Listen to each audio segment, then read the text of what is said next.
Large rounds, 36 inches and bigger, 40, 50 inches.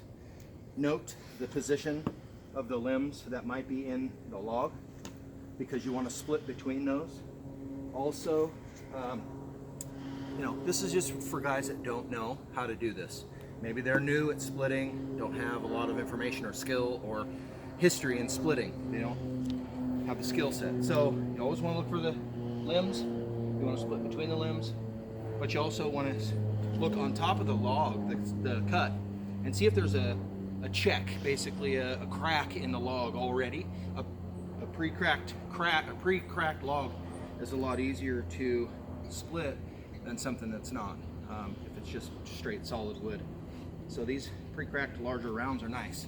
So I'm going to go ahead and, by the way, it's helpful to have a nice big splitting maul, 8 pound or bigger, 8 pounds. I think this is about 8.2 or 8 point something. It's a Stihl brand, or Ochsenkopf, it's German. So I'm gonna go ahead and split this open. It should take maybe, I'm gonna guess 3 splits to get it completely open, maybe 4. Or 6.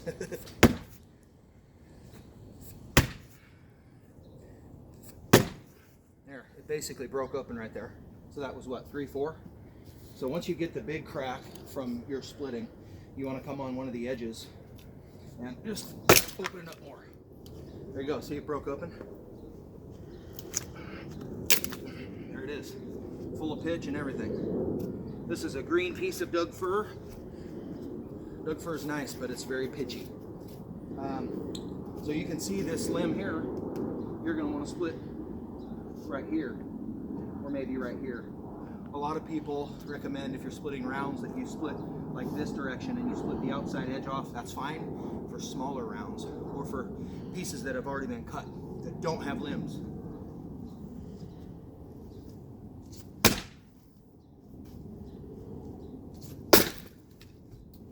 So you can see these 2 limbs here. I'm going to split right in between them.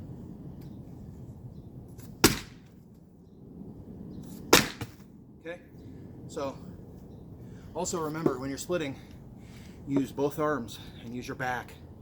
Don't hit your shins because that hurts. Okay guys, see ya.